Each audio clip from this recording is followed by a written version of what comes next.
yung spiritual manifestation ng banal na espiritu sa buhay natin. Okay? Bago po natin talakayin yan, ay nais ko muna manalangin po tayo. Kami, O Diyos, ay nagpupuri, nagpapasalamat sa kabutihan, kagandahang loob na amin po nararanasan. Salamat po sa kalakasan, kasiglahan, at patuloy, Panginoon, naranasan po namin ang maganda mong kalooban sa araw-araw. Naranasan po namin ang sigla, naranasan po namin ang kapayapaan. At nangyayari din po, Diyos, along the way ng aming pagsunod sa inyo, binubuksan mo ang aming kaisipan, inaalalayan mo kami, inaakay mo kami sa direksyong nais. For this year, 2026, Ama, patuloy kaming humihingi ng iyong gabay upang sama-samang may sagawa ang iyong mga naisip for this 2026. Samahan mo po kami at ang iyong banal na Espiritu ang patuloy na magpakahayag sa amin at magturo sa amin. Hayaan mo po, Diyos, ng iyong lingkod sa paghayag ng katotohanan ay may lahat po ito ng lulinaw. Sa pangalan po ng Panginoong Jesus. Amen. Amen. Spiritual manifestation, reflecting or reflection of the Holy Spirit. So meron po mga dapat na nahahayag ang banal na Espiritu sa buhay natin. Merong nakikita yung banal na Espiritu sa buhay natin. Kung babasahin po natin yung binasa natin, it's about fruit of the Holy Spirit. Meron akong narinig na kanta dati sa DBBS about fruit of the Holy Spirit. Hindi ko na alam kailangan ng songs. Pero yung fruit of the Holy Spirit ay nangangahulugan na dapat taglay ng bawat mananampalataya. Tama po ba? Siguro magkakaroon tayo ng kalituhan, kailan natin madidistinct yung fruit of the Holy Spirit at saka yung gift of the Holy Spirit. Tama po ba? So, yung pag sinabi po natin gift of the Holy Spirit, ito po yung function mo para makapaglingkod ka sa Diyos. So, dinadirect ng Lord, binibigyan ka ng kakayanan, yung gift na yan ay upang magamit mo sa paglilingkod sa Diyos. At ang gift na yan ay magiging responsibility mo upang ang ibang mga tao ay ma-encourage din sumunod sa Panginoon. Upang ang ibang mga tao ay tupasin din nila ang kanilang paraan sa paglilingkod sa Diyos. So sa madaling salita, ang paglilingkod po ay para sa lahat. Iba-iba nga lang po ang ating pwedeng gampanan. So yung iba ay mahusay gumawa, yung iba ay mahusay magsalita, yung iba ay mahusay magkwento, yung iba ay maraming kahusayan. So sana ganun lagi, no? Pero ang ibig ko pong ipuntos, hindi pwedeng wala kang gagawin sa Panginoon. Meron kang particular function na ginagawa, and that is your gift. Pero ano po yung kaibahan ng fruit of the Holy Spirit? So, yung fruit of the Holy Spirit ay character natin within. Dinidevelop naman yun ng banal na Espiritu sa atin upang maging effective minister po tayo. Pwede ang galing-galing mo, pero wala namang mabuting karakter sa iyo, so parang hindi po magiging effective yung ating pamumuhay bilang Kristiyano. Gumagawa ka, pero along the way ng iyong paggawa, wala kang makasundong tao, ano magiging issue? Ibig sabihin, yung mga tao na nakikinig sa iyo, yung mga tao na nakapaligid sa atin, ang pangit ng dating-dating. Tingnan niyo po yung katabi niyo. Maganda ba? So hindi po kasi magiging tama. Hindi nagpitin yung tinatawag mong gift of the Holy Spirit at yung tinatawag na fruit of the Holy Spirit. Pero hindi siya pwedeng paghiwalayin. Pero meron siyang particular distinction. Sitahin po. Welcome po.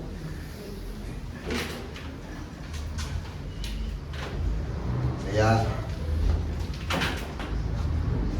So, reflection of the Holy Spirit. Nabasa po natin yung talata from verse 22 to verse 25.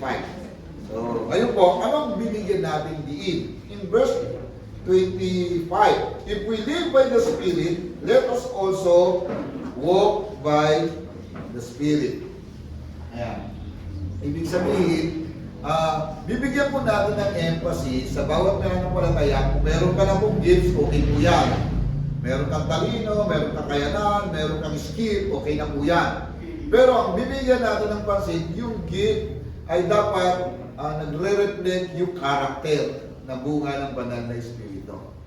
Pag binasa niyo po yung 1 Corinthians chapter 12, puro gifts about the Holy Spirit yun.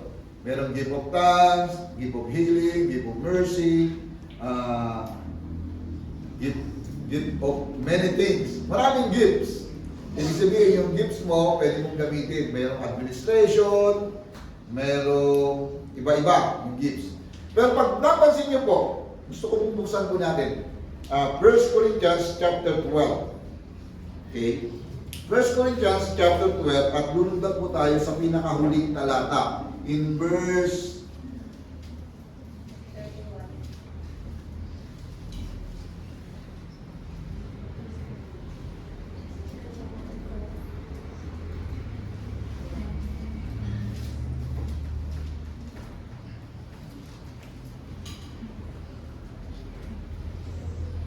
verse 29 hanggang verse 30.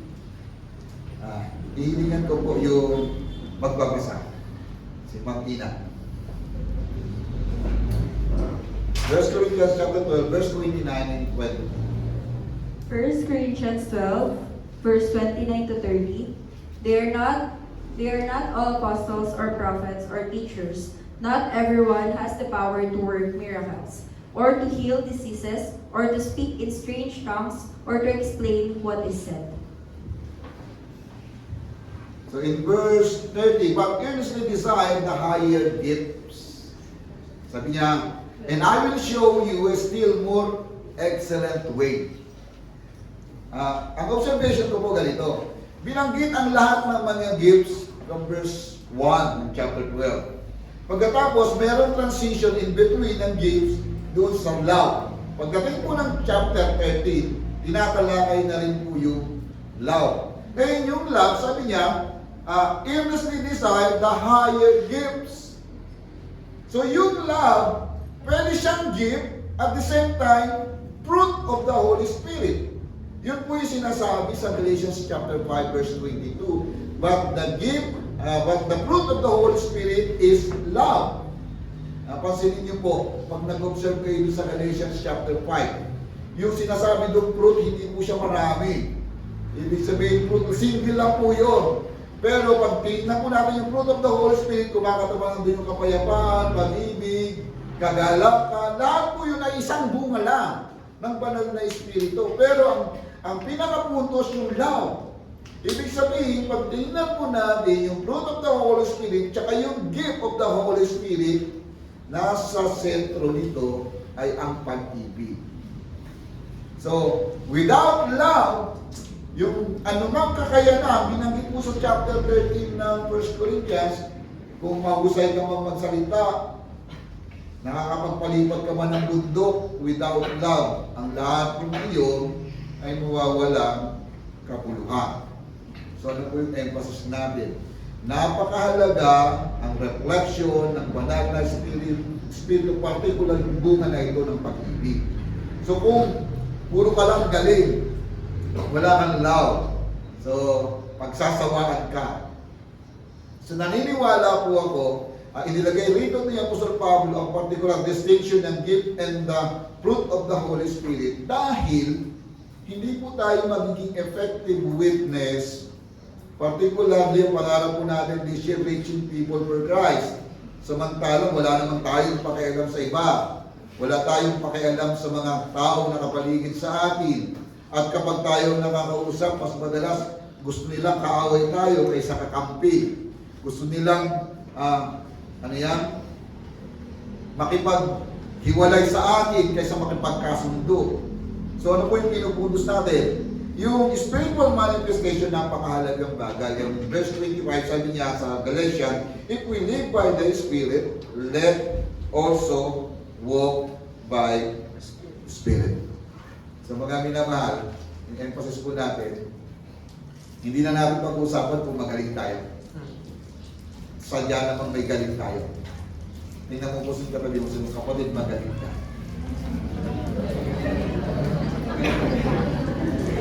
Ano ba, tama ko yung Tagalog ko? May galing ka o magaling ka? Ano kaya ang tama doon? Mas maganda may galing, no? Kasi pag may magaling ka, baka may sakit. May dati kang may sakit. Okay. So yun po, sa magandang bagay, dapat i-accept po natin meron na tayong galing at talino, nagagampanan sa Panginoon. So dapat pag-umpisa po tayo sa ganitong pundasyon na meron na tayong kakayanang ibinigay ang Diyos. So ngayon, ang gagawin na lang po natin, i-cultivate natin sa loob yung fruit of the Holy Spirit. So, para po sa pagre-refresh ng ating pag-uusap, basahin po natin yung susunod na PowerPoint natin. Yan. Sabay-sabay po 1, 2, ready, go. The fruit of the Spirit is love, joy, peace, patience, kindness, goodness, faithfulness, gentleness, self-control. Against such things there is no law.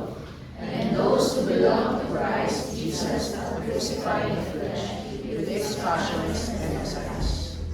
Ayun. So, ang ganda po ng talata. But the gift of the Holy Spirit, the fruit of the Holy Spirit is love. So, hindi naman po ako mahusay sa English. Pero napasin ko po, the fruit. So, singular yun eh. Yung fruit. Tapos bago binanggit yung spirit of love, joy, peace, patience, kindness, goodness, faithfulness. So, ang contrast po dito sa chapter 5 ng Galatia ay laban ng espiritu sa laban gawa ng laman. Yun po ang naglalaban dito, binibigyan emphasis ni Jesus. So bilang mga mananampalataya, meron kang dating kalalagayan before nung hindi mo pa nakikilala ang Panginoon. Ano ang dati mong lagay?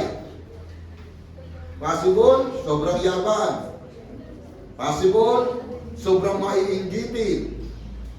Possible, sobrang insecure. So, yun yung tinatawag na dating ikaw, pero along the way ng pagkakilala mo sa Panginoon, may proseso, kumikilos ang Diyos sa buhay natin. So, yung mubuhat doon sa pagiging self-centered, pwedeng mangyari na ikaw ay tinuturuan ng Lord na matutong magpakumbaba. Pwedeng mangyari na ikaw ay masyadong insecure because of the love of God, na nakikilala mo na yung sarili mo at alam mo nang gumalaw kung sino ka at hindi mo pinahalaga ng sarili mo kaysa iba. Tama na ang iyong pagtingin sa sarili, tama na rin ang iyong pagtingin sa kapwa. So walang kalalagayan na mas magaling ako sa iyo at mas magaling ka sa akin. So, hindi mo na inuuri ang ating pagkatao bilang mananampalataya. Parehas na ang ating pagtingin kung tayo po ay na kay Kristo. So, sa madaling salita, ang pinupuntos po ng Galatians chapter 5 ay naglalaban po ang gawa ng laman at gawa ng Espiritu. At yung bunga ng banal na Espiritu ang hinihikayat niya na makapangyari sa ating bilang mananampalataya. Tingnan niyo po yung katabi niyo. Merong fruit of the Holy Spirit na binanggit, di ba? Sa tingin niyo, ano kayang fruit meron na naghaharit dyan sa katabi mo? Meron ba? Nakikita kayo, observe niyo ba? So pag nakita niyo yan, i-appreciate niyo. Yan ba ay mapagpamahil? Yan ba ay pasensyoso, mabuti, tapat, gentle ba yan? So, iba-iba yan, ano? Pero maaaring hindi ka kompleto. Pero kapag pinalakas mo yung love, lahat ng mga susunod, tutugtog lang po yun. So, pero pag wala pa rin, hindi na na-develop yun, ang hirap naman i-claim na Christian po tayo. Kasi expected sa bawat Kristiyano, tumaas yung angkas ng pag-ibig. Bakit po? Yun po kasi ay bigay ng banal na Espiritu. Ayon sa Romans chapter 5, sabi doon, ibinuhos na sa ating puso ang pag-ibig ng Diyos. So, deep within, nandiyan na yung pag-ibig. Ang problem, bakit hindi mag-manifest? Meron bang issue? Naka-on na ba yung love na ibinigay ng Diyos o lagi naka-off? So, yun po yung binibigyan natin pansin. Kaya mahalagang bagay po yung nilagyan natin ng emphasis dito sa talata. And those who belong to Christ Jesus have crucified the flesh. Ayan. Crucified the flesh.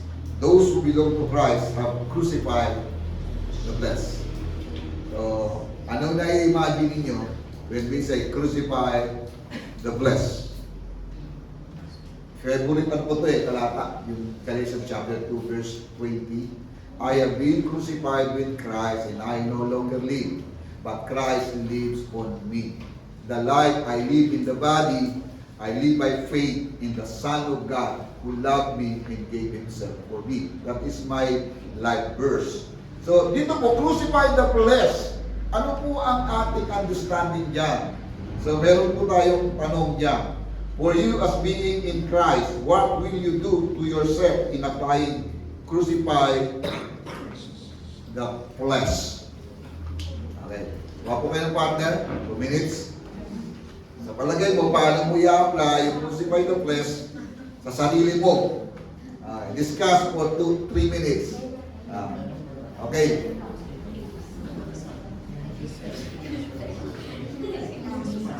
For you as being in Christ, what will you do? Ano ang gagawin mo sa sarili mo para may apply po yung crucified the flesh?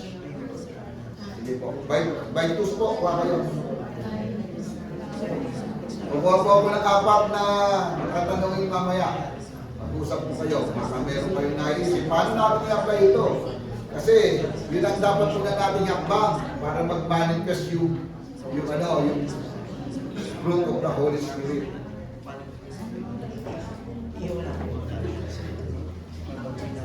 Bless up 3 minutes.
Sige po, magkwento kayo ngayon.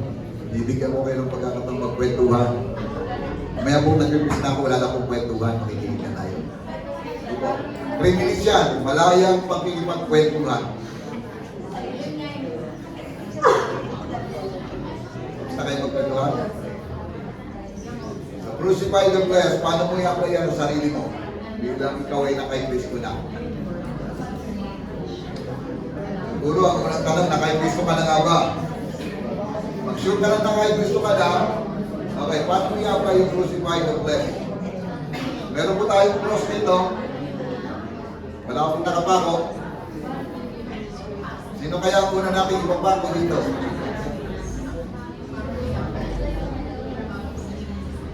So, hindi pa ako ng 4 na representative. Buwat sa kapulungan ng mga nanay, kapulungan ng YAM, kapulungan ng YA, at saka kapulungan ng young people.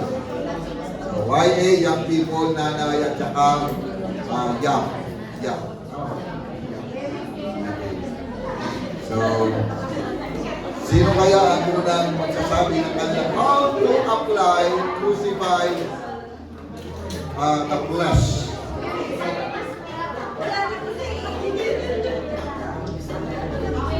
Sino po? Okay, time's up. So, sino po sa inyo? Unahin natin yung ating mga young professional.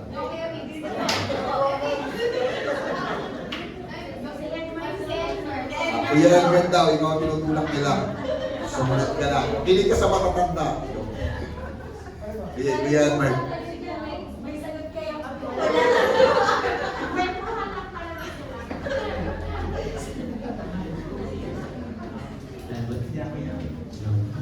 Ayan po. Sige, basahin ko muna yung tanong. For yours being Christ, what will you do to yourself in applying crucifying the flesh? So, yung sagot po ni Kuya Mix, self-control. Kaya, haba no? Ito po, yun po yung sagot namin. Wala po kasi nakalagay, expect po ba yun? Ako yung discussion, kaya ako may previous discussion eh. Ano yung discussion? Bakit? Ayan po, self-control. Self-control, okay. Tinanong ko lang po si Kuya Mix, sabi ko self-control. Ayun lang, self-control. Hindi po, So, wala ayun po. kayong kwentuhan, discussion? Meron naman po, kumbaga, ayun, yung pagpigil po sa sarili. Kasi isang bagay, ayun yung nakita namin na pwede natin i-apply sa sarili natin to crucify the flesh. Kasi, paano ba? Hindi, ayun na po eh. Hindi na po explain. So yung self-control, ano ang isa self-control? Yung self. Control mo si self. Parang hindi nyo kailangan self pa. Any help? Doon po sana. Sige po, pagkakaliwanag. Mahirap na yan. Tatanggap tayo sa kapitalo na rin sa atin. Nakita po yan. Sige po. Kasi yung sinasabi ng self-control, kasi nagkilalanin sa emotion natin. Kasi the most na emotional tayo, nakakalimutan natin yung mga kung ano yung tama. Sabi nga diba, kung ano yung emotion side, ganun nangyari. Kaya kailangan, regardless kung ano yung ano natin, parang tayo magpili sa sarili. Diba, sa mga cravings natin, sa mga bagay na nakasanayan natin gano'n na hindi na kaya sa kalooban ng Panginoon. Yun, ano natin. So, Kasi kung self-control. hindi na natin sa mga natin. So, kailangan alam natin pantayan yung ating emotion. Yun. Salamat po. Tama naman po yun. Palakpakan naman po natin. Sabi ng psychologist teacher ko nung ako nag-aaral pa, huwag ka daw magdidesisyon anytime kapag ikaw ay nasa height ng emotion mo.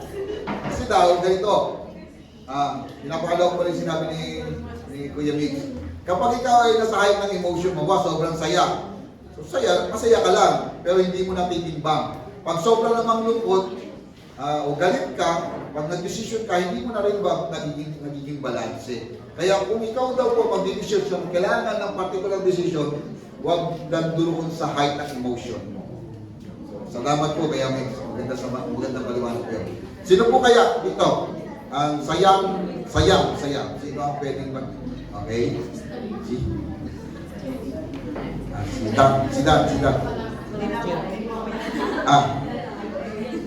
Yak kayo, di ba? Sila ata advisor. Ba? Sige. Si Princess. Sige. Kung ano yung napagkwentuhan nyo, okay lang yan. Ano ba napagkwentuhan nyo? Oh. Yang, pwede po humingi ng tulong. Sige, babalikan natin yan. Punta muna tayo dito sa young people. Sino ang inyong i-volunteer? Oh. I volunteer. Sige, si Ma'am si Kaina. Sa amin po, ang answer po namin is, hindi po namin kaya. So, ang gagawin po namin to crucify the flesh is lumapit kay Jesus. So, to crucify it, mag-spend po kami ng more time with Jesus para magkaroon ng transformation. So, more of Jesus, less of us po. Parang sinabi nila, sino mong nais sumunod sa akin, pasanin ang kanyang krus, at sumunod sa akin. So, ibig sabihin, more on Jesus rather than self. No? Parang gano'n. Okay, salamat po. Ibig sabihin, mag-focus kayo, magbigay ng time na lalo natin makilala si Jesus. Okay? Baka may sagot na yung yaw. Rapi daw, din nasabi, may bumabagit rapi. Isang scout. Meron po, meron? Okay, wala. Sige, sa kananayan po natin. Sige ba? Crucify the flesh.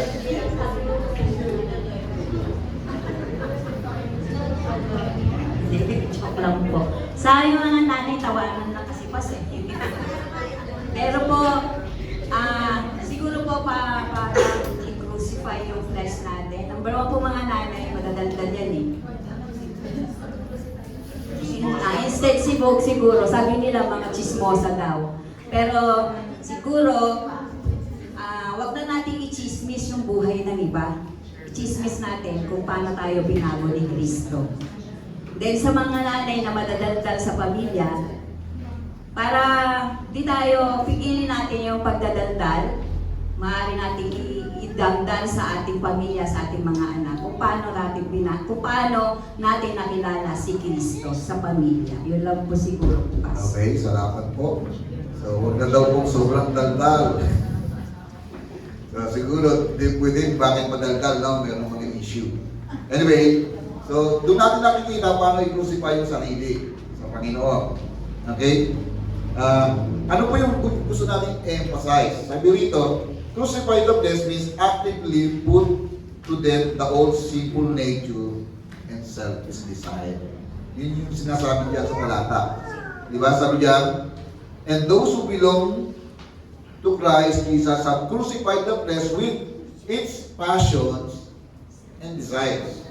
So meaning, yung flesh natin, yun ang nagpuudyok, yung desires natin. So, maraming desires eh. Tama ba? Maraming passions. Pag pinag-aralan nyo po yung issue ng passions ng tao, pwede yan, mabigyan lamang ng kasiyahan ng sarili kahit huwag niya ng pansinin ng Diyos. Mabigyan lamang niya ng kasiyahan ng sarili kahit tapakan niya ng ibang mga tao. So meaning, tama po yung emphasis, dapat pigilan mo yung sarili mo. Huwag mong pagbigyan ng pagbigyan. Kung galit ka, huwag mong pagbigyan magalit ka ng magalit. Kung ikaw naman ay tampuhin, huwag mong pagbigyan sarili mo, tampuhin ka na lang ng tampuhin. Kasi hindi nakakatulong yun para maging maayos ang ating relasyon sa iba. So maganda sa tampuhin, palitan mo na lang ng understanding. Pwede po yun. So, para po mas makita natin yung emphasis dito na sinful nature and selfish desires, pwede natin balikan yung verse 19 to 21. Ang linaw po doon, ang mga binabanggit. Magre-request muli ako ng isang magbabasa. Si Ma'am Kira. Ayan. Sa verse 19 ng chapter 5. Okay? Buksan po ninyo sa Bible. Kung meron kayong Bible, sa inyong cellphone, buksan nyo na po. Galatians chapter 5 verse 19 to 21. Ano ba yung mga binabanggit dyan ng flesh? Okay? Verse 19, now the works of the flesh are evident: sexual immorality, impurity, sensuality, idolatry, sorcery, enmity, strife, jealousy, fits of anger, rivalries, dissensions, divisions, envy, drunkenness, orgies, O-R-G-I-S, and things like I warn you, as I warned you before, that those who do such things will not inherit the kingdom of God. Okay? Pwede ba may magbasa sa Tagalog? Sa Tagalog. Okay. Sige, Sister Joy, Sister Joy. 19 to 21. At hayag ang mga gawa ng laman sa makatwid ay ang mga ito: pakikiapid, karumihan, halibugan, pagsamba sa Diyos-Diyosan, pagkukulang, mga pagtataniman, mga pagtatalo, mga paninibugo, mga pagkakaalitan, mga pagkakapit, mga pagkakabahabahagi, mga hitwang pananampalataya, mga kapanaghilian, mga paglalasing, mga kalayawan, at mga katulad nito. Tungkol sa mga bagay na ito ay aking ipaalala sa inyo, tulad sa aking pagpapaalala ng una sa inyo, na ang mga nagsisigawan ng gayong mga bagay ay hindi magsisipagmana ng kaharian ng Diyos. Mga kapatid, ang linaw ng instruction ni Paul. Kung taglay mo, lumalakad ka sa ganitong galawan, hindi nag-ahali sa yung banal na espiritu o yung bunga ng banal na espiritu. at binigyan niya ng emphasis sa huling bahagi, sabi niya, hindi ka makakapasok sa kaharian ng Diyos. Bakit? Bakit niya yung binibigyan pansin? Ibig sabihin, hindi mo pwedeng i-claim, Christian ka pero nandito ka sa ganitong galawan. Ibig sabihin, dinadaya mo yung sarili mo. Dinadaya mo yung mga tao na sinasabi mong Kristiyano ka. So mahirap po yung patunayan na ganun ka. So mahirap po yung ipuntos na Kristiyano tayo pero masaya kang ginagawa yung mga bagay na yun.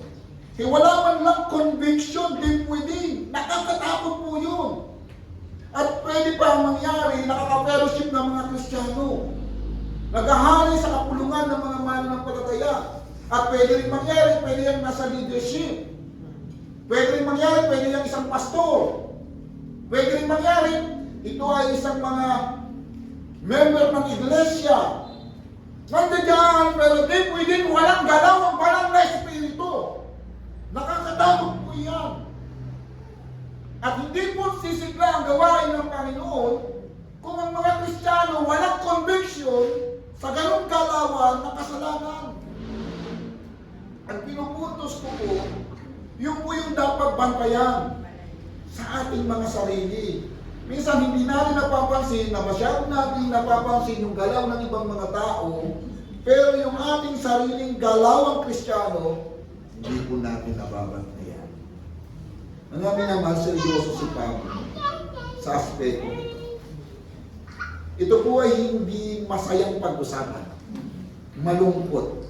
Kaya nga po, laging panawagan ng Biblia, kung sino ang Panginoon mo, dapat yun ang nagmapanifest sa buhay natin. Amen po ba? Amen po ba? So yun po, Pastor, masyado kayo seryoso. Okay, bawiin natin yung, yung atmosphere. Hindi pwede mangyari. Kristiyano tayo. Pero walang conviction. Tama po ba? Ngayon, malinaw po dyan, crucify the flesh. Ibig sabihin, dapat makita natin ano yung mga bagay na dapat natin ayusin sa sarili nito. Self-centered ka ba? Tampuhin ka ba? Ikaw ba ay masyadong mapanibughuin? Ikaw ba ay masyadong, maiingitin? Yan ay galaw ng naman. Kasi kapag yan ang naghahari sa atin, hindi mo hinahayaan na si Kristo ang makapaghari sa atin. At doon po tayo aalis ng Diyos. So hindi po yan, hindi magic, proseso, gumagalaw ang Diyos. So hindi rin yan patagalang mananampalataya o bagong mananampalataya. Sa madaling salita, ang galaw ng Diyos sa atin, mula sa umpisa ng ating pananampalataya, binabago tayo ng Diyos araw-araw. Amen? Ano sabi ng awit? Yung binabago ng Diyos araw-araw, paano yung line na yun? Galing yung kumanta. Very good. So tingnan niyo po ito sa ating sa ating pong mission, advocating community transformation. Una sa lahat, tayo pong mga Kristiyano ang nagpo-promote ng pagbabago. Pero ang problema po natin sa panahon ngayon, hindi na natin ma-distinct kung sino ang tunay na Kristiyano. Bakit po? Walang conviction. Walang takot sa Diyos. Kapag hindi nakasama ang ka-fellowship ng mga Kristiyano, parang hindi sila natatakot gumawa ng mali sa paningin ng Diyos. Hindi niya nakikita nakabantay ang Diyos. Hindi niya nararamdaman kasama niya ang Diyos. Kaya nga po, kapag gumawa ng kasalanan, sorry Lord, takpan mo muna yung mata mo. So parang ganon. Mga kapatid, nakakatakot sa panahon natin ngayon ang maraming sangka-Kristyanuhan. Claiming Christian, claiming in the fellowship in Christ, and yet, pag nag-observe po tayo, nakakatakot. Hindi po natin ginagans ang bawat isa. Pero ang pinuputos ko, bantayan lamang po natin ang ating sarili. Nakakatakot po kasi. Nakakatakot kasi sa panahon natin ngayon, marami ng kapahayagan, malapit na bumalik ang Panginoon. Silang natin masyuko kaya. Pero ito po yung sinasabi natin, dapat magkaroon ka ng personal claim na yung sarili natin ay alay natin sa Diyos. So kaya nga po, hindi pwedeng nararamdaman mo ngayon, bukas magbabago na yung damdamin. Dapat consistent ka nagbabantay sa sarili mo. Even Pablo, sa Romans chapter 7, diniscuss niya talaga ang issue na ito. May mga bagay siyang iniisip na mabuti, pero hindi niya magawa. May mga bagay siyang masama na ayaw niyang gawin, pero nagagawa niya. Ang issue niya, dahil sa kasalanan nagahari sa akin. So lumalaban siya, mayroon siya tinatawag na struggle. They're struggling between the sinful nature. So naniniwala po ako, tama yung binanggit kayo ng sinabing kapatid, dapat magkaroon tayo ng focus, concentration sa pakikipag-ugnay kay Jesus. Kapag hindi po maunlad ang relasyon natin kay Jesus, wala kang pakialam kung masisiyahan ba ang Diyos sa ginagawa natin. Wala kang pakialam kung masisiyahan ba ang Diyos sa iniisip natin. Wala kang pakialam kung masisiyahan ng Diyos sa damdamin natin. So, sabi nga po, malaking bagay po, yung bagay na naiintindihan natin yung ating sarili. At kapag hindi natin nakikilala yung problema ng kalalagayan natin, hindi mo yan inigil. Kasi marami mong mga tao ayaw nilang harapin yung issue ng kanilang kalalagayan kaya hindi masettle. Pero kapag nakita mo na yung issue, pwede na yan isettle. Tama ba? Sabi nga po, sa problema na 100%, pag nakuha mo na ang problema mo, nalaman mo na yung problema mo, ang kasunod doon, makikita mo na yung solusyon. Pero hanggang hindi mo nakikita kung ano ang problema mo, hindi yan mabibigyan solusyon. So, mahalagang bagay po ang pinupuntos natin. We are looking forward sa tinatawag natin reaching people for Christ. Pero dapat yung mga individual na Kristiyano, tayo po yun, pinapatibay natin ang ating sarili. Hindi po tayo sinasabi perfect na. Wala pong perfect sa atin. Hanggang ngayon, pagtatrabaho ang Diyos sa buhay natin. Hanggang ngayon, hindi pa tapos si Kristo sa atin. Pero nagsimula na po tayo sa mapalataya tayo sa Panginoon. Amen? Amen po ba? So, tingnan niyo po, Galatians 2:20, pakibasa po natin ng sabay-sabay. 1, 2, ready, go.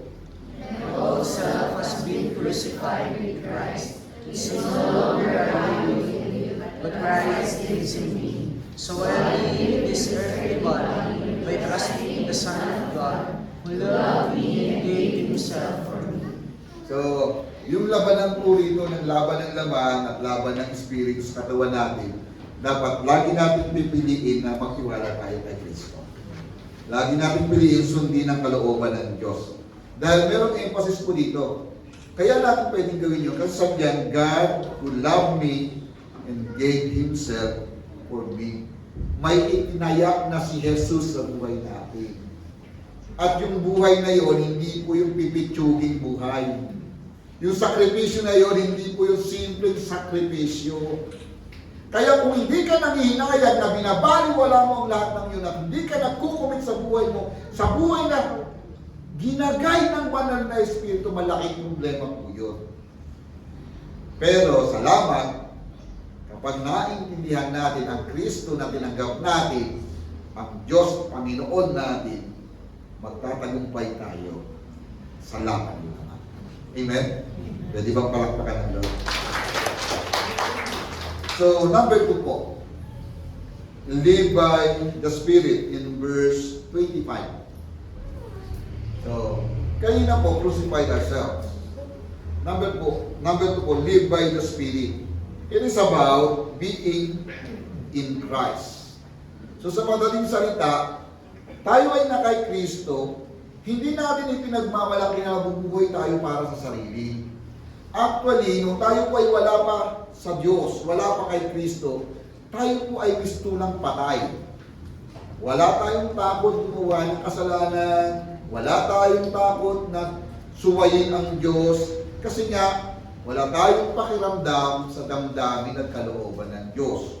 Ginagawa mo yung nagpapasaya lamang sa kalooban mo. Ginagawa mo yung nagpapasaya doon sa mga pangarap mo. Kahit pa sabihin ng ginagawa mo, ay hindi masisiyahan ng Diyos. Kaya nga pong ibig sabihin, dapat isettle yung kalalagayang panloob, yung ating pagkatao. So hindi ang tunay na pagbabago, hindi po sa labas na anyo. Ang tunay na pagbabago ay nangyayari doon sa kaibuturan ng ating puso, ang langit noon. Diba? Ibig sabihin, kung makikinig po tayo sa salita ng Diyos, kakalkalin ng Diyos ang kaibuturan ng ating kaloob-looban upang ayusin ito. Pero kapag hindi bukas yung puso natin, tinatakpan mo ng maraming bagay, hindi ka sensitive sa galaw ng banal na Espiritu, sorry po. Mananatili ka sa ganyang kalalagayan, hindi mo mararamdaman ang direksyon ng Panginoon, hindi mo masesense ang pagpapala ng Diyos na ikaw inaakay niya, dinadala niya sa kanyang direksyon, at nagmimistulak ang bingi. Yan ang issue ng mga taong kausap ni Isaiah sa Old Testament. Magsalita man kami na magsalita, sila ay mistulang bingi. Hindi sila marunong makinig. Ang problem sa ating henerasyon, maraming mga impormasyon na tayo po ay nai-influensyahan. Pero ano po yung galaw ng banal na Espiritu sa salita niya? Meron pa bang power ang salita ng Diyos sa buhay natin? So kung meron pong power, mga kapatid, hayaan natin makapangyari ang kalooban ng Diyos sa buhay natin. Amen? Sabi sa Ephesians chapter 3 verse 16, maganda po yan. Ang panalangin po ni Paul dyan ay palakasin ang taong panloob. Yung banal na Espiritu kumilos sa ating pagkatao. So, wala po sa ating agad-agad tayo nakakilala sa Panginoon, napakalakas na po natin. Ayan. Okay? Walang agad-agad, talagang very strong na agad tayo bilang mananampalataya. Pero on the process, ng banal na Espiritu kumikilos sa atin, nagtatagumpay po tayo. Amen ba? O ako lang ang nakakaintindi sa ganitong sitwasyon. Meron akong di pwedeng struggle, meron akong mga issue sa sarili ko, pero along the way, alam ko, hindi ako pinababayaan ng Lord. Sinasamahan ako ng aming Ama. Ang issue po natin ngayon, dapat kilalanin natin yung ating sarili. Ano? Kilala mo na ba yung sarili mo? Pag tumitingin ka ba sa salamin, nakikita mo kung sino talaga ikaw. Kung ayaw mong tingnan. Parang problema nung may classmate ako, pag umarap niya sa salamin, sinisisi niya nanay niya. Bakit naman kasi sa dami ng mukha, ang nanay ko pa nakamukha ko. Hindi siya nasisigahan ang picture niya. Malapad daw kasi yung kanyang ilong. Dapat matuwa siya, kamukha niya nanay niya, di ba? So, ang problem po kasi natin, minsan hindi natin matanggap ang ating sarili. Pero once na tinanggap mo na yan, magsisimula na, pwede natin pagkatiwala. Yung mga bagay na kulang sa atin, makagagalaw ang Diyos sa buhay natin. Amen po ba? So yun po, yung sa Ephesians chapter 3 verse 16, ganoon ang prayer ni Paul. Palakasin ang ating taong panloob. Kasi po, yun po ang manifestation po sino talaga tayo. Nabuhay po tayo by Spirit dahil nagkaroon ng connection si Kristo sa buhay natin. By then, ang banal na Espiritu nanahan sa atin. Ang banal na Espiritu naging tatak. Tinandaan po tayo. Wala pong pwedeng mawala sa anak ng Diyos. Kasi po, may mark ka bilang anak ng Diyos. Tinayin po yung katabi niyo. Anong mark kaya ang nandiyan? Meron talagang distinction. Pero sa ngayon, hanggang ngayon, di pa rin pwede natin i-judge. Ang mahalagang bagay, sigurado ang Diyos kung sino sa Kanya. So malinaw po rito na for you, all sons of God through faith in Christ Jesus, in verse 26 po, ng Galatians. Sabi niya, for as many of you as were baptized into Christ have put on Christ. Nabasa na po, sabay-sabay na po sa 1, 2, ready, go. For you are all sons of God, through faith in Christ Jesus. For as many of us as were baptized into Christ have put on Christ. So tayo daw po yung mga anak na ng Diyos na sumampalataya tayo kay Jesus. So ang ibig sabihin, the Spirit work within kapag anak ka na ng Diyos. Meron na pong galaw sa buhay natin. pag tayo po ay anak na ng Diyos. Hindi pwedeng manatili kang ganyan na lang, na walang pagbabago.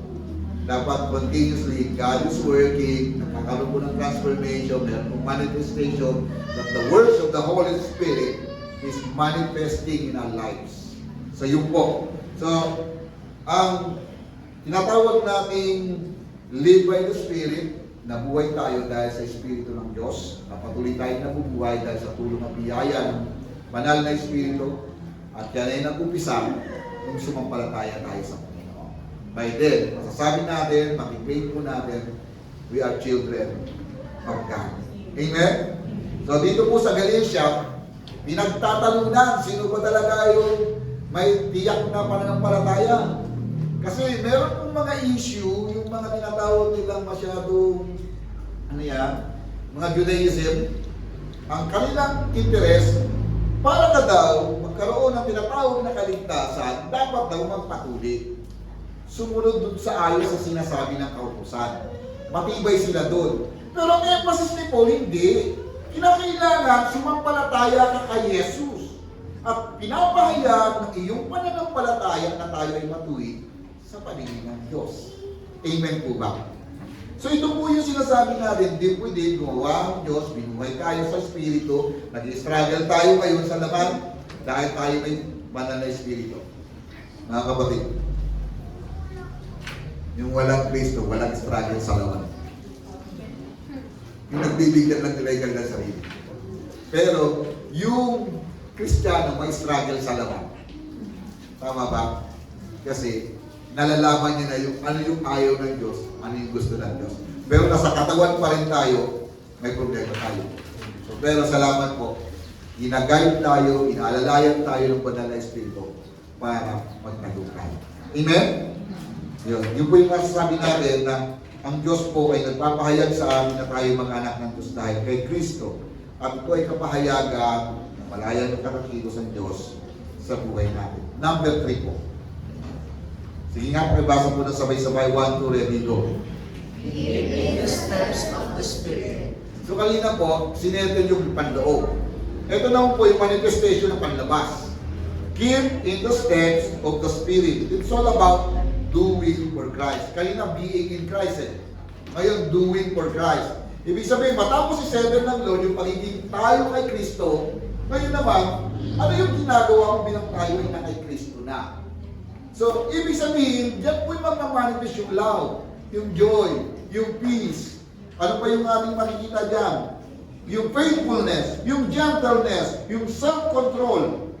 So, lahat ng ito ay mag-manifest sa atin. Ibig sabihin, sa ating galaw, sa ating paglilingkod, sa ating partisipasyon, sa ating pagganap ng pagpapahayag ng Ebanghelyo, natutuwa tayong mayroong sumasampalataya sa Panginoon. Natutuwa tayong mayroong bagong henerasyong sumusunod sa Diyos. Natutuwa tayong nagde-develop ng mga bagong leaders. Natutuwa po tayo nakakapag-implant ng mga bagong mananampalataya na sumusunod sa Diyos. Hindi na i-insecure yung mga tumatanda sa mananampalataya, kundi along the way, nalalapit silang lumapit sa Panginoon. Sumunod sa Diyos, pero masaya silang aalis dahil may bagong henerasyon na sumusunod sa Diyos. Amen? Pwede bang palakpakan ng Lord? Hindi ko nananamantala ang humakbang sa pahayag sa galawang direksyon ng banal na Espiritu. Keep in the step of the Spirit. Alam niyo yung idea dyan, keep in the step, para yung fall in line. Yung picture na para tayo nakahilera, meron tayong sinusundan. At yung galaw ng banal na Espiritu, yung fruit of the Holy Spirit, ng love, doon tayo humahakbang. At hindi ko po sinasabing madali lang yun. Pero dapat maging sensitive yung puso natin. Amen? Tingnan niyo po ito. Romans chapter 8 verse 14. Pakibasa po ulit. 1, 2, ready, go. For as many as are led by the Spirit of God, these are the sons of God. Ito po yung gusto kong pasinin. Many as are led by the Spirit. Na ma-magnify, na i-emphasize, we are sons of God. Sa tingin nyo ba, hindi ka anak ng Diyos ay pamumunahan ka ng banal na Espiritu? Ang promise ng pangunguna ng banal na Espiritu yung nagsimula na ikaw ay na kay Kristo na. So dapat pasettle muna ang unang hakbang na ikaw ay na kay Kristo. Kapag na kay Kristo na po tayo, pangunahan tayo ng banal na Espiritu, aakayin niya tayo sa mga galaw. Galawang Kristiyano, galawang mananampalataya, galawang tagasunod ni Jesus. At yung galaw na yun, hindi napipilitan. Masaya mong ginagawa yun para sa Panginoon. Amen? Tanungin mo yung katabi mo, masaya ka ba ito? So magandang tanong yan eh. Kaya para magkaroon tayo ng reflection, maging masaya tayo sa Panginoon. And that is the joy of our salvation. So meron lamang po akong magbibigay emphasis doon sa living by the Spirit, keeping step with the Spirit. So ito po. Basahin mo natin sabay-sabay. 1, 2, ready, go. 1, 2, ready, go.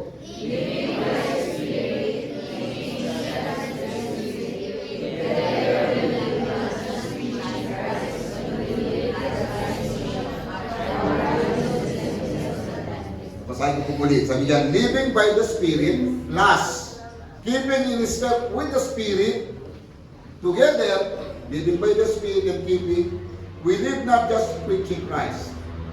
Rather, we live with Christ's mission. Our evangelism is authentic. Ibig sabihin, hindi pwedeng magaling ka lang magsalita. Dapat magaling ka rin sa buhay. Hindi lamang magaling kang namumuhay sa pagiging Kristyano, pinapahayag mo pa rin ang katotohanan ng Ebanghelyo. Hindi pwedeng sabi mo, Panginoon, okay na po ako sa buhay ko ngayon, pero wala kang interes para reaching people. Sa iyong kaparaanan na dinadala ng Diyos sa mga taong kaibigan mo, kakilala mo, huwag kang magpa-impluensya sa kanila. Impluensyahan mo sila na makalapit sila sa Panginoon. Hindi ko sinasabing madali, pero ang emphasis po, kapag totoo tayo sa pananampalataya kay Kristo, kapag totoo tayo na pinangunahan ng banal na Espiritu, dinadirect tayo ng Lord para akayin ng mga taong mahal natin sa mundo ito. Mahal natin yung kaibigan natin, mahal natin yung mga pamilya natin, and then share the gospel. At magiging authentic ang ating pagpapahayag. Kasi po, pinangunahan ng banal na Espiritu, settled ang ating spirit because we are in Christ. Amen? So yun po yung emphasis natin. As we go through, by 2026 na pinatawag natin, reaching people for Christ, and then start now para ayusin yung taong panloob. Mga kapatid, hindi ko alam kung hanggang kailan tayo ang mananatili sa mundo. But I challenge you, habang may pagkakataon, impluwensyahan natin yung mga taong nakikinig pa sa atin. Kapatid, kaibigan, kasama sa pamilya, mga anak, influence them. Kasi hindi aksidente kung bakit ka nakakilala sa atin. May plano ng Diyos sa buhay. So, dapat ayusin ang taong panloob. Kapag kasama mo ang mga kaibigan mo, ikaw ba ang nakaka-influence sa kanila o sila ang nakaka-influence sa iyo? Mga kapatid, dapat wala na pong Kristyanong galgali. Yung parang na-influensyahan lang ng paligid, walang masyadong stand sa kanyang posisyon. Sunod-sunuran. Ma-please lang yung mga tao lang sa paligid kahit down niya yung kanyang pananampalataya. Malungkot po yan. It's a challenge for us today. Lakas ng hamon sa mga Kristiyano. Pagkatapos ng ating pagtitipon this Sunday, nakikiharap na tayo sa mga kaibigan natin, mga hindi mananampalataya, kasama natin sa trabaho, classmate natin, lahat sila masaya na walang takot sa Diyos. Pero dapat maging distinct tayo bilang mananampalataya. Amen? Sabi mo sa katabi mo, kapatid, natatangi ka. Huwag niyo pong papalitan yung sign, yung tunog. Kasi pag sinabing natatangi ka, pwede may ibang pagkahulog ganyan kapag hindi ba may sound. Okay? So, reflection of the Spirit is crucified the old self. Tama po. So ito po yung ating last word. Basahin po natin ng isa-isa. 1, 2, ready, go. 1, ready, go.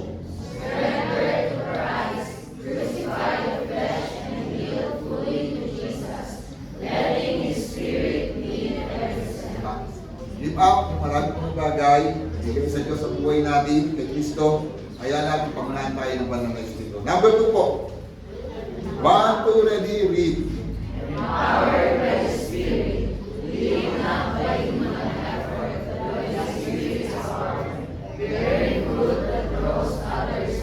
Mamunga daw po tayo na maakay po natin ang ibang mga tao ang kailapin kay Kristo at pinalalakas po tayo ng banal na Espiritu sa gawang kanya. Number 3 po, 1, 2, ready, go.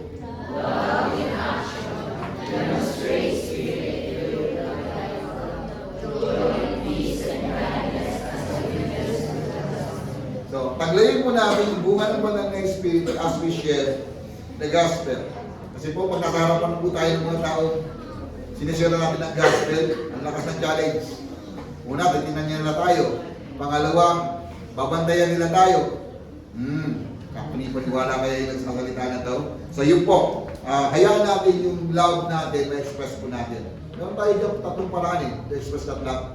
Prayer, care, share. And finally po, sabay-sabay po natin basahin. 1, 2, ready, go. Faithful witness, walk consistently in the Spirit, showing integrity and self-control that points people to Christ. So, hayaan natin yung maging tapat po tayo sa witness. Sinaniniwala po ako, binigay ang banal na Espiritu, binigay ang gift of the Holy Spirit para maging effective witness tayo. Be faithful till the end. At ito po yung challenge sa atin. And finally po, kayo po tayo lahat. Dahil sila po yung ating mga tips, babasahin natin ng mabilis. Meron po akong ilang mga tip dito, i-apply natin araw-araw para po sa application ng tinatawag natin reflecting the Holy Spirit. Number 1 po. 1, 2, ready, go. Begin each day of prayer. Lord, help me to walk with your step of your Spirit today. So, mag-start na po tayo, manalangin tayo every morning. Tulungan tayo ng Lord, may apply po natin yung mga fruit of the Holy Spirit. Number 2. Choose one fruit of the Spirit to intentionally practice each day. Dami nun. 7. O magsimula ka, pumili ka lang muna ng isa. Kung kaya mo ng lahat, okay naman yun. Pero pili lang muna. So yung ipapractice natin araw-araw. Number 3 po, ready, go. Identify areas where selfish desire or habits that put away for Christ and replace the Spirit with love. Gusto ko po yung part na ito. Kilalanin natin ang ating sarili. Hanapin natin yung mga bagay na self-desire o yung mga habits na gawa na inilalayo tayo kay Kristo. Pag na-district mo na siya, palitan mo ang galaw ng banal na Espiritu. Next po, 1, 2, ready, go. Let your transformed life be your rescue. Ang binagong buhay sa salita. Kahit hindi ka magsalita, pero nangungusap sa tao, meron tayong binagong buhay. Sa mga kaibigan, sa pamilya, sa mga tao na nakakilala sa atin, kapag binago ng buhay natin ng Panginoon, nangungusap po yan. Next. Gusto ko po yan. Para mag-grow tayo spiritually, promise ba, pwede kayo mag-stay sa salita ng Diyos. Magbulay, magbasa, mag-share. Okay ba yun? Ulitin ko po. Pinapangako niyo po ba mag-stay kayo sa salita ng Diyos? Amen. Palakpakan po natin ng Lord. Finally po.